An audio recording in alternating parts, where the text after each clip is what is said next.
Et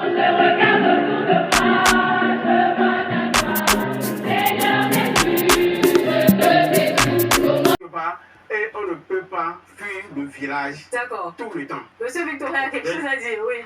J'ai quelque chose à dire. L'histoire dont nous parlons n'est pas nécessairement par la tradition orale. L'école que nous faisons aussi, on a beaucoup d'histoires. Oui. Et qui nous apprend beaucoup de choses. Vous voyez. Il est vrai qu'il y a une partie qui est vraie. J'ai un de mes enfants qui est né en France. Quand elle est rentrée à 12 ans, quand elle a vu un coq, elle a dit, mais comment on appelle ça? Ok. Elle a dit, un coq. D'accord. Comment on trouve ça où? Parce que tout le temps qu'il a fait là-bas, il n'a jamais vu. Voilà. C'est ça. Elle mange du poulet. Oui, venez, monsieur. Bonjour, vous appelez? Mac, comme l'envie Rousseau. Ok, alors bleu ou rouge? Bleu. Ok. En fait, avant d'amener les enfants en vacances au village, il faut les préparer déjà à ce qu'ils pourraient vivre là-bas. Dire à l'enfant, par exemple, que les WC, les toilettes au village, ce n'est pas comme en ville. Par exemple, pour les préparer à la chose, pour qu'il n'y ait pas de choc négatif. Et je voudrais en venir à M. Victorin pour dire que c'est vrai, la sorcellerie, tout ce qu'il y a au village, c'est des enfants. Et je pense qu'il est important d'apprendre aux enfants à prier, préparer leur état spirituel. Et même si on n'est pas avec eux au village, ou quand on est avec eux, l'enfant, quand il a un certain état spirituel, lui-même, il résiste et son esprit est fort face aux tentations. Merci beaucoup, Mac. Alors, oui, Fortune et Monsieur Victorin, vous allez réagir. Allez-y, Fortune. Si l'enfant est seul et qu'il doit aller en vacances seul, mais là, clairement, il y a des risques. Il y a des risques. Et ils l'ont relaté dans leurs divers propos. Là où le risque ne se pose pas, c'est lorsque les parents accompagnent les enfants. Il est amoindri, le risque est amoindri. Le risque est amoindri et pour ça, on n'est pas vraiment contre. Mais envoyer l'enfant seul au village en vacances, mais il y a des risques énormes. Il y a des risques. Des risques d'accident, par exemple. Lorsque l'enfant ira au village et qu'il n'y aura pas un suivi comme il se doit. Il ne sera pas vraiment sous surveillance. Il n'est pas sous surveillance. Il y a des risques d'accident. Si nous prenons par exemple les villages lacustres, où les petits enfants sont habitués à naviguer avec des pirogues, et que l'enfant va là-bas, il n'est pas habitué à cet environnement, mais il va quand même s'amuser avec ses amis, ses camarades du même âge. Et les parents n'auront pas forcément cette lucidité de les accompagner, de les surveiller, et il peut banalement avoir risque de noyade. On est d'accord. Ok. Lorsque vous envoyez votre enfant au village, vous l'envoyez chez un oncle, chez une cousine, une tante. Cette tante, cet oncle-là, c'est un homme, c'est un adulte, c'est un responsable. Dire que vous envoyez vos enfants au village, il y a trop de risques, c'est une insulte à vos parents. Oui, mais qu'est-ce qu'on voit? Je ne suis pas d'accord. Non, mais monsieur le qu'est-ce qu'on voit justement quand on va dans les villages? On voit les enfants en petits groupes s'amuser tout seuls. Tout seul. Oui, mais on ne voit pas de parents derrière. On ne voit pas de parents derrière. Oui. Mais qui vous a dit que quand les enfants vont s'amuser là, les parents ne leur donnent pas de consignes? Il ne faut pas aller là-bas. Il ne faut pas faire ci. Il ne faut pas faire ça. Alors, on leur donne des consignes. D'accord? Mais je ne suis pas du tout d'accord avec vous. Là, c'est une insulte. C'est une insulte. D'accord. À vos parents. Et évitez ça. D'accord. Elle veut dire quelque chose pour ça. Moi, on dit un peuple sans culture, c'est un peuple sans âme. C'est ça. D'accord. Vous comprenez? Moi, aujourd'hui, on veut vivre comme les Occidentaux. On nous a peint en noir. On nous a enlevé notre culture. On nous a tout volé. Et on est comme des, des esclaves. Des esclaves chez nous. Oui. C'est exactement ce que vous êtes en train de dire. D'accord. Moi, je ne suis pas d'accord avec vous que vous ignorez votre culture, votre village. Mais vous êtes qui?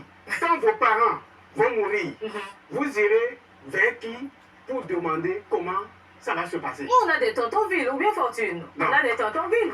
Écoutez, non. Oui, même si, attendez, vous mourrez en ville, oui. n'importe comment, vous devez envoyer une délégation au village. Dans le village. Forcément. D'accord.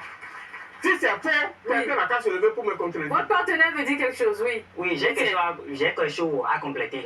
C'est que tu n'es jamais allé au village. Nous sommes jeunes, très bien.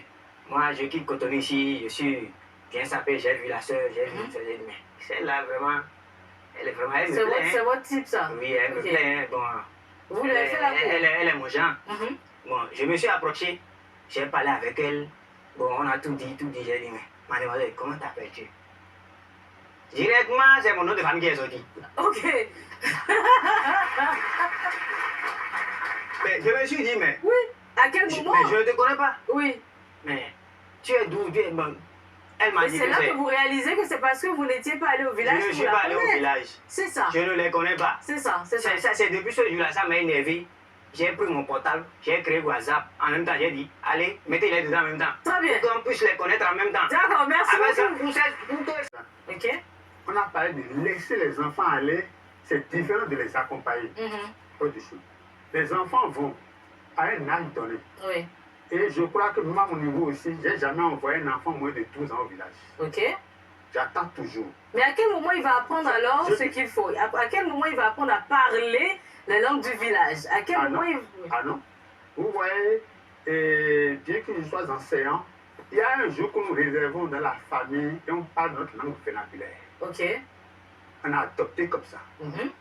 À l'école, on parle français partout, mais il y a un jour dans la maison là, tout le monde doit parler la langue vernaculaire. D'accord, très bien. Donc, et il y a un problème qui se pose, il y a le fond et le dindi. On fait un effort pour les... Et puis, c'est comme ça. D'accord. Ça, c'est un cas. Quand il y a décès, par exemple, ce n'est pas toute la famille qui va là-bas. C'est les aînés qui vont. C'est les aînés qui vont. Et ces aînés allaient déjà. On dit, il y a un homme qui était décédé. Viens, suis-moi. Viens voir comment on fait les choses. Voilà notre agrassa. Regarde comment... D'accord. Il y a des hommes de très bien. âge. Merci beaucoup. Pour aller rencontrer la famille. Rapidement, on va prendre encore 2 interventions. Derrière moi, on lève le panonceau. Je vais voir qui. Oui, madame, venez. J'appelle la grâce de Jésus.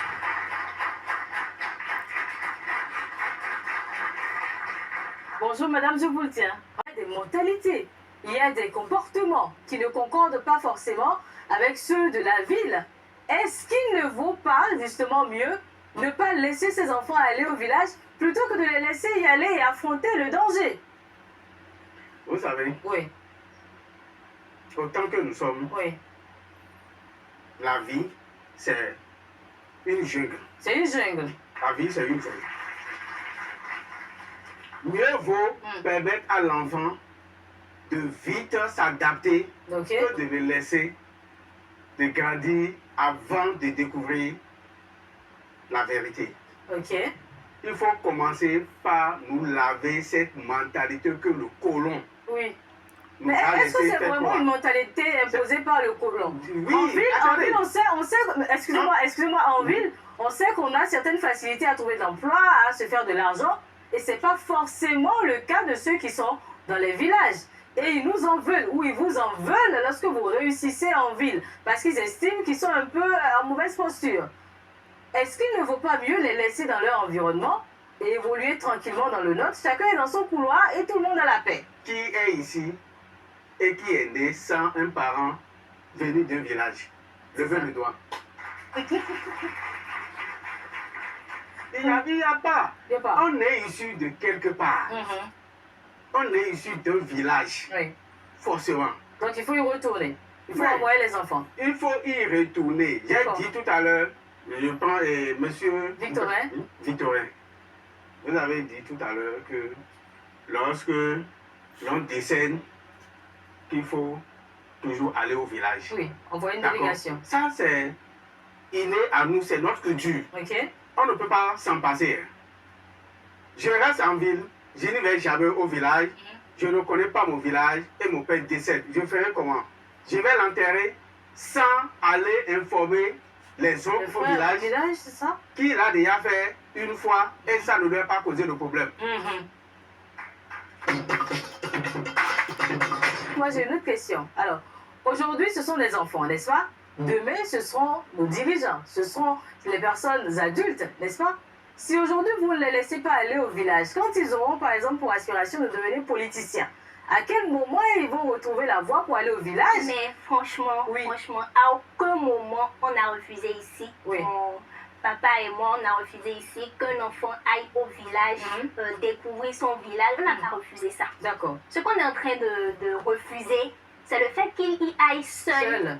Et non accompagné. D'accord. Parce que normalement, dans notre contexte ici, quand on va au village, on y va seul. D'accord. Donc, je ne comprends pas comment se avec les parents. Parce que ça se passe en Occident. Oui. En Occident, on voit les enfants aller en vacances avec leurs parents dans d'autres pays. Et ça se passe bien là-bas. Mais ici, on sait bien qu'on envoie chez la tante. On y va seul. Oui, monsieur Victor. Mon frère disait tantôt que selon leur coutume, si un enfant naissait chez eux et qu'on ne l'amenait pas au village, il tombait régulièrement malade.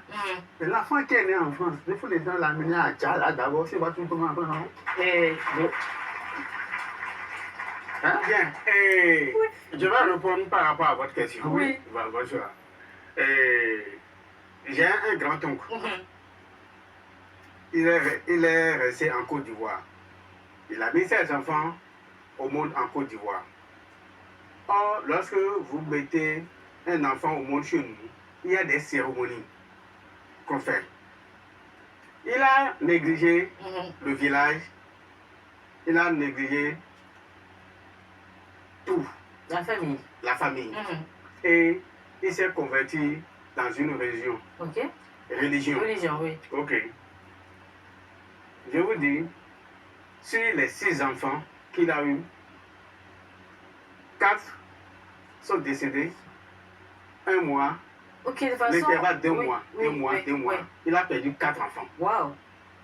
Et un oncle lui a dit de venir au village. Ok. Et il est allé au village. Et c'est là où il a compris que il y a des cérémonies qu'il faut faire à ces enfants-là. À ces enfants. Ce qu'il n'a pas fait, que c'est les ancêtres.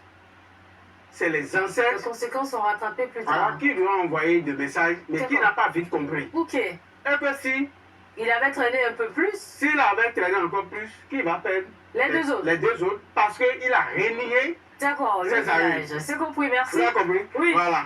Alors, chers amis du public, on va maintenant voter. Hein. Vous avez